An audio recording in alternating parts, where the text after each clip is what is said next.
What is up, YouTube? Welcome back to my channel. If you are new here, hello, my name is Erica and it is so good to have you. And if you are not new, welcome back to the channel. You guys know I am a book girly at heart. I love fitness, I love training, I love doing all those things. But my second, if not first, favorite hobby, I don't know, it's hard to choose. But one of my hobbies is reading, and I love to read, and I've made a couple book videos here on my YouTube channel, and I just want to continue sharing that side of my life with you guys. So I'm going to be reading in this video. It's going to be a full book video. So if you're not interested, I won't be offended if you click out, but if you are, please give this video a thumbs up. It shows me that you guys are interested, and it'll entice me to make more, if you will. I was scouring BookTok and BookTube, as you do when you are obsessed with reading and books like myself, and I've been seeing a lot of videos lately that are like reading popular BookTok or BookTube videos, which honestly is most of my books because I get a lot of my recommendations from BookTube and BookTok. But I wanted to film like a dedicated video to reading books that I know are super popular online right now and sharing my thoughts with you guys without like spoilers, so that if you're interested, you can get the gist of it. I can give you my recommendation if I would recommend it or not, and then you guys can decide if you want to read it based off the info that I give you in this video. I don't want to babble on forever. I'm gonna get right into the first book that I chose for this video, which is Just for the Summer by Abby Jimenez. I've read 2 Abby Jimenez books in the last month or so. I read Part of Your World and Yours Truly, which are the first 2 books in this series, which I want to preface it by saying this is a standalone series. So you could read any of these books interchangeably and it wouldn't really impact the book or the storyline, but I would recommend reading them in order because you do get like little hints from past books in there. So it's just like little nuggets, if you will, of reminiscing while you're reading the following books. I am a big fan of Abby Jimenez. Part of Your World is definitely my favorite book that I've read by her, which obviously, like I said, I've only read 2, but out of the 2 I have read, that one is my favorite. But I've heard amazing things about Just for the Summer. I've heard it's very, if he wanted to, he would, very acts of service heavy, which, spoiler alert, I did start it last night and I'm already about a third of the way done, and it's definitely heavy on the acts of service, which I love. It's very quick and easy to read, like all the Abby Jimenez books have been for me so far. But in this book we are following Emma and Justin, who happen to be cursed with the same issue, being that whenever they date someone and they break up, that person then goes on to find their soulmate. So they end up meeting on like a Reddit thread, I think, and they both discover that they share the same curse and agree to date each other so that hopefully they can break their curses and find the loves of their lives. That's all I'm gonna say about the plot. It's very cute. I love any book that has like instant messaging, or in Yours Truly, they send letters or like notes to each other, and I love that in a book.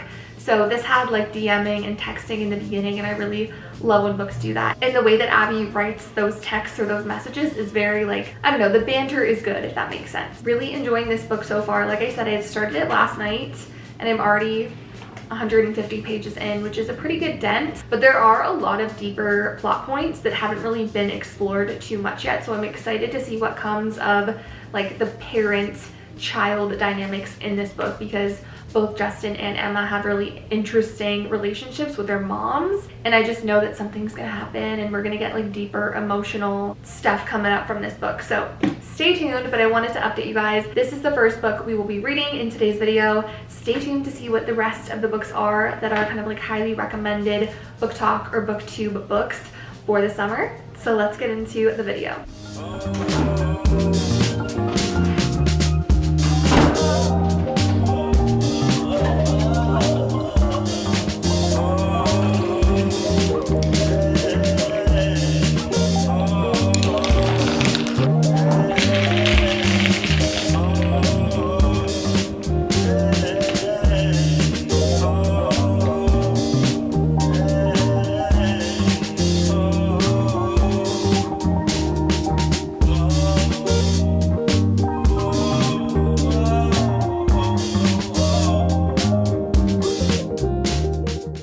Guys, as of this morning after my run, I sat down and finished Just for the Summer by Abby Jimenez, and my final thoughts and ratings are to come right now. So I ended up giving this book a 3.75 stars, which I'm kind of sad about because I do love Abby Jimenez. It just wasn't my favorite book of hers. And I do feel, after talking with one of my friends this morning who also just read this, and she also just read Every Summer After by Carly Fortune, which was the book I read before this, which by the way I rated 5 stars. We both kind of collectively agreed that Every Summer After was so good that we feel like it kind of influenced the way that we thought about this book. And my thoughts when I finished this book were that I love her writing style. It's really easy to understand, and there's lots of good banter with a lot of other deep, meaningful plot points. But the characters in this book, to me at least, read very young. And I think they're like supposed to be in their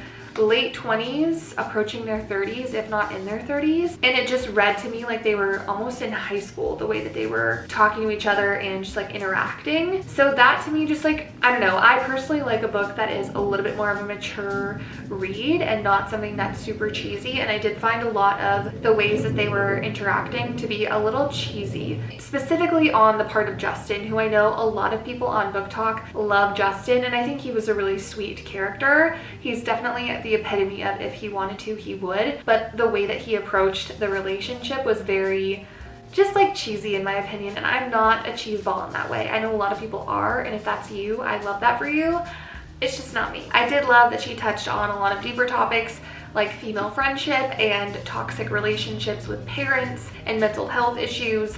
That I found to be almost more interesting than the relationship aspect almost, if I'm being honest. So overall, 3.75. I would recommend it. It's an easy read, but I did find it to feel a little bit cheesy at times. So next up, we are going to be reading This Summer Will Be Different by Carly Fortune. Carly Fortune is having her moment on the internet right now, which I love. I had never read any of her books before I read Every Summer After, and like I said, I gave Every Summer After a 5 stars, so I have very high hopes for this book. I don't love to go into a book with expectation, but I just am excited. I honestly have not even read the back of this, and to be honest, I probably won't. I don't like going into books really knowing anything because sometimes they give you like major plot points and major tropes on the back. So all I know is that it's a summer read. I'm assuming it's a romance book, but we will see. It's got a little couple on the front, so that's kind of giving it away for me, but I'm excited. I feel like a lot of her books are also set in Canada, so this is going to be my next read. I'll keep you guys updated on what I think, but let's get to reading. I also had to get a new bookshelf because my other bookshelf got completely full, so this one is kind of empty right now. I'm excited that I have so much space to fill it up, but let me know if you guys have any recs for like bookshelf decor.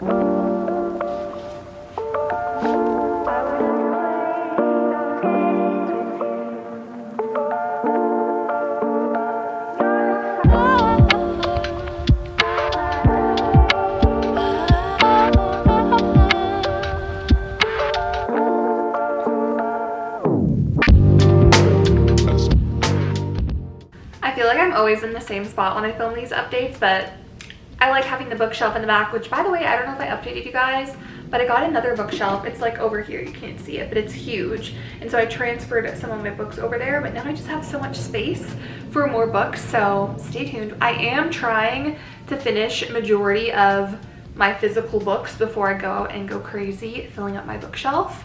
So that is why I'm going to be starting a different book, which you guys will see in a second. But I wanted to come back and give you guys my honest thoughts and reviews on This Summer Will Be Different by Carly Fortune. Now, like I said before, I read Every Summer After and it was a 5-star. I was obsessed with it. I loved the writing. I loved the story. I loved that it was set in Canada. Like, there was just so many things that I loved about that book. So I had very high hopes for This Summer Will Be Different. And I just don't like going into books feeling that way, because then you're like, if you're disappointed, it's like almost more of a dagger to the heart, if that makes sense. That's not to say that I didn't enjoy this book, because I did enjoy it. I rated it a 3.75. So still a good book. I would recommend it, but it didn't give me the feeling that I got reading Every Summer After. Just wanted to say that. Now, let's dive into why I'm rating it that. I rated it that because one, I felt like the story was a little bit dragged on, and I just felt like there were a lot of points where it felt kind of lackluster. and there were a lot of very romantic parts in the book, very storybook-esque, very like notebook moments, but for whatever reason I just didn't get that like 5-star feeling. I wasn't drawn in, and I just didn't feel very bought into the main characters of this book. I don't know why. I feel like she did give a decent amount of backstory in depth, so it's not like we didn't have that, but for whatever reason I just didn't feel as bought into these characters as I did to the characters in Every Summer After. That was my thoughts. I think I wrote something else on my review that I put on my Instagram story today. Oh, I had said that I do love her writing, and I love that it was set in PEI in Canada. I loved the setting, the way she described the island and everything. It just brought you there. It made you feel like you were living the island life, if that makes sense. But the characters and the storyline just wasn't my personal favorite. So like I said, I'm trying to finish the books on my physical bookshelf before I go out and buy a ton more, because I just feel like that's the right thing to do. Now, I read Icebreaker a couple months ago, maybe a month or two ago, by Hannah Grace. I did not like it. I think I gave it a 2.5 or a 3. No, maybe a 2. I don't know. I didn't rate it like very highly. I didn't enjoy it. It was very insta-lust, just was not my favorite. But when I posted a TikTok saying that I probably will never read Wildfire because I didn't like Icebreaker, so many people said, Wildfire is so much better, you have to give it a chance. So I figured it's on my bookshelf, I bought it, I might as well give it a try, because I know that this series is rated really highly on social media, on TikTok, on BookTube. A lot of people like this series. So I started it this morning. I'm already 80 pages in, so I've made a decent dent, like a third maybe of the way done. I'm liking it so far. I will say it's giving the same like insta-lust vibes that Icebreaker gave, and I don't love that. I do like that this has like a summer camp element, which you can tell by like the cover. I don't want to give too much of the plot away, but it's giving insta-lust, and I don't love that. I like a very slow burn. I'm getting that this might be a little bit of like a forbidden romance kind of situation. But again, I don't want to give away too many tropes. So yeah, I started this morning. The writing style is really easy to read. It does connect to the last book. I think you can read this even having not read the first book. Like, they're kind of interconnected standalones. But I will say I'm glad that I read the first one, because the characters that are in this book are characters from the last book, and it's just making it easier to kind of understand the dynamics because I've already read the first book. So anyways, I'm going to stop blabbing. I started this morning. I'm going to continue reading it over the next day or two, see if I can finish it, and then I'll come back to you guys with my honest thoughts.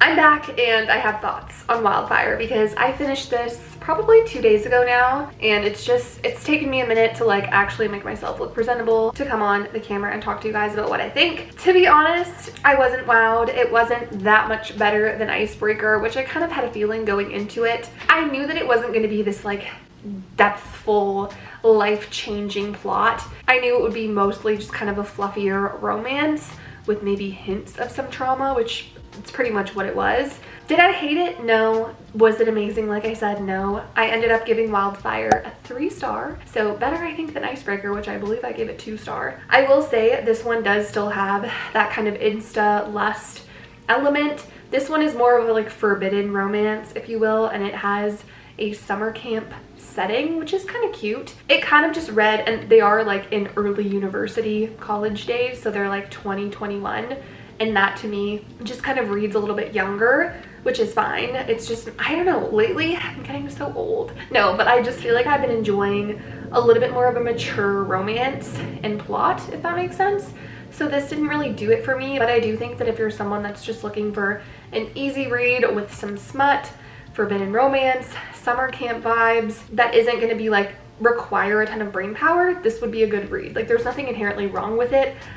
It wasn't my favorite, and I'm gonna leave it at that because I don't want to trash the book. It's not a bad book, it just wasn't a 5-star, and that's totally okay. Not every book needs to be a 5-star. So moving on to the next, I picked up One Dark Window, and I wanted to switch up the genres a little bit in this video because I think most of the books, if not all of the books that I've read so far, have been romance. So I picked up One Dark Window, which is a fantasy, and I've already started it. I'm like halfway through. I started it yesterday, I believe. I've ripped through it. This book so far is feeling like a 5-star, and I'm really excited about it. I was kind of getting tired of the trial style fantasy. Like I read Powerless, which is very trial-esque. ACOTAR has kind of like some trials in it. You know, I was just getting tired of that trope. And so when I went into this, I knew that it didn't have any like fae or anything in it. This book, this magic system is so unique and I love it. Like I'm eating it up. The writing style is a little different. Like it feels like it's set in like older times. So the language is a little bit different, but it doesn't make it hard to understand at all. She makes it really easy to understand the magic system, even though it is, I wouldn't say it's crazy complicated, but it is like there's nuance to it. But it doesn't feel like you're having to go back and flip through pages and reread to explain how the magic system is operating, if that makes sense. So I'm loving it so far. The magic system is actually based on tarot cards. And I'm gonna give a couple spoilers for tropes. Not anything like important that's happening later on in the book, but just general plots or plot points or tropes that probably you can read on the back. So if you don't want to know anything, skip through this part. So our main character, Elspeth, she ends up touching one of the main tarot cards, and there's I think 12 tarot cards that are present that hold magical capabilities. She touches one of them and she ends up inheriting its traits. I don't want to go too far into what traits those are, but essentially she does have some kind of magical powers, and throughout the book her and other people are trying to collect all 12 cards so that they can rid the world of this mist that is killing everyone off, if that makes sense. So it's very interesting. There is kind of like a forced proximity romance bubbling up, which is I like personally. I don't want to spoil too much, so that's all I'm going to say for now. Loving it. So far giving me that 5-star feeling, but we will see in the next couple of hours. I'll probably finish this tomorrow if I had to guess, if not tonight. So I'm really looking forward to that.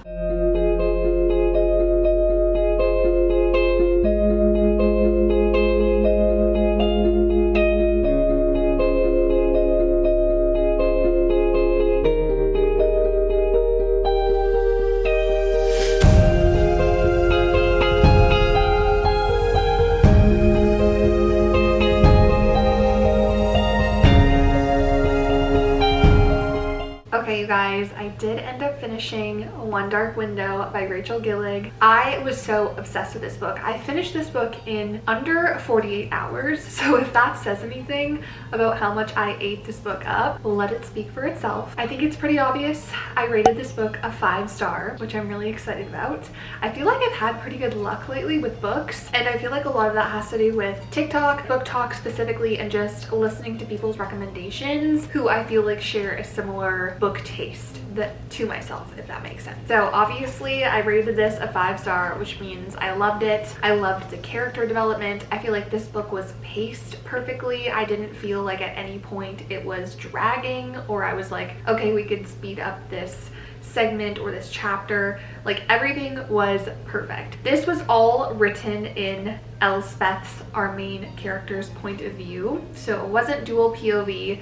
However, there was a little tiny element of romance in this book. Nothing crazy, no smut or anything like that, but I ate it up, and I'm so excited for the second book in this duology, which is Two Twisted Crowns, because I believe that book is written in our like love interests perspective. So that's going to be fantastic to read. I'm so excited for it. So this book leaves us on a pretty major cliffhanger, which I kind of like because again, it's a duology and I can just pick up the second book, and it's not like it's this dragged on 5-book series, which not to say all 5-book plus series are dragged on, but sometimes it can just feel like a lot. So I love that we have this, and because I loved it so much, I'm glad there's like a second part to the story. One other thing that I love about this book is every chapter has a little card at the beginning and it has a riddle. I just think that it added an element of just like magic to the book, and I want to go back now and like read through all of the little cards on every chapter and see if anything was like a hint to the future or if it was kind of just a fun thing to add in. But like I said at the beginning of me reading this book, I loved the magic system. It was